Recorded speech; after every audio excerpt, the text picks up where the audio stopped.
Good afternoon. Welcome to the 5-Minute Chelsea News, the home of the 5-Minute Chelsea News, Chelsea FC News Now, with me, Chels Daft, and let's get straight into this.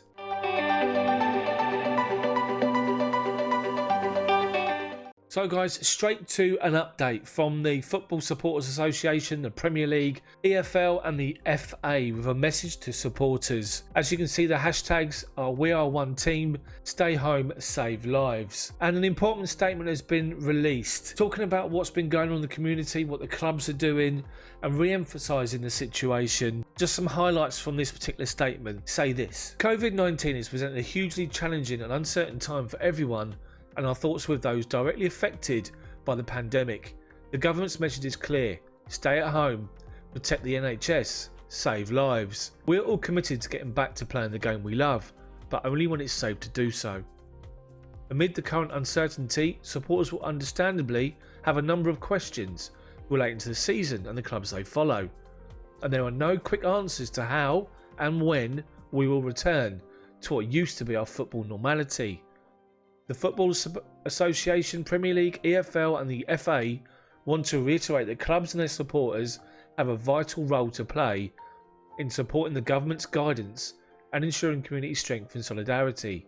While there is no football, our sport can still play its part. And it moves on to talk about the magnificent response from clubs and supporters and volunteers in their local towns assisting.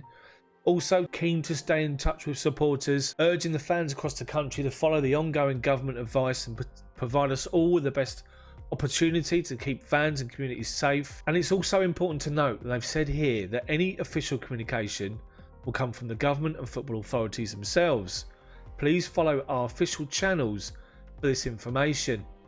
As the situation is regularly changing, the Premier League, EFL and the FA will continue to consult the FSA and keep supporters updated on the progress made as soon as it's practically possible. So there's a stern message to thank everybody for their support, for their assistance, for getting involved, but to reiterate that any official communication will come from these particular channels. So there's speculation following that, and that's on the Daily Mail. Champions League and Europa League moved to July and August, with all international matches in June suspended until the autumn as the coronavirus crisis continues to hit the football calendar. As Chelsea know, we are 3-0 down to Bayern Munich after the first leg.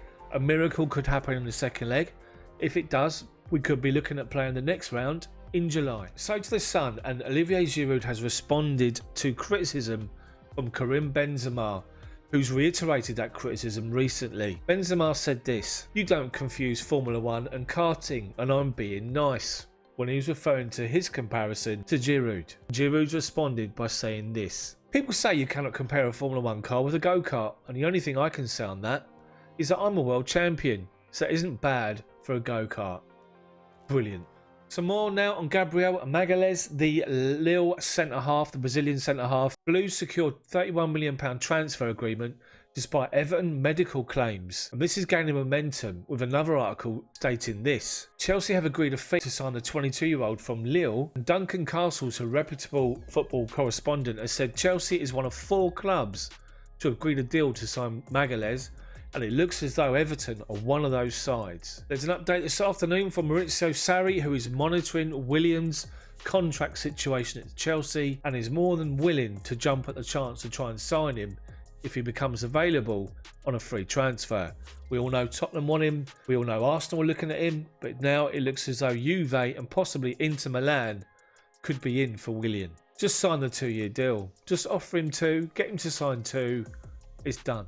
Finally, in tonight's episode, inside the Iron Lady Marina Granovskaia's cutthroat Chelsea transfer negotiations. The article says that she's the most powerful woman in football, with the likes of players signing new contracts at the club, with Hakim Ziyech already done and dusted. And Granovskaia has overseen a massive £400 million profit on player sales in the last 7 years. It says here, whilst prices could be high for these players, there's stiff competition.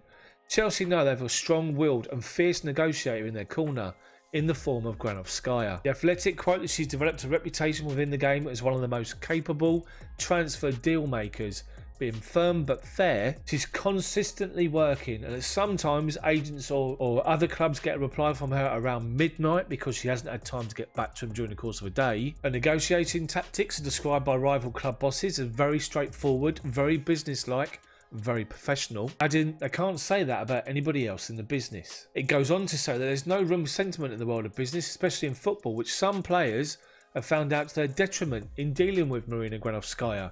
And one of those is Diego Costa. And one agent out there has described her as cutthroat, which I think is a good thing. That's it from me this afternoon. This has been your second 5-minute Chelsea news update today. Don't forget to check out the lunchtime episode at 12 o'clock midday. This is out at 6 PM. If you like the video and the concept of everything in just 5 minutes, smash the hell out of the like button for me, then subscribe to the channel, but make sure you hit the bell for notifications so you don't miss anything. Let me know what you think about any of the stories discussed in the video.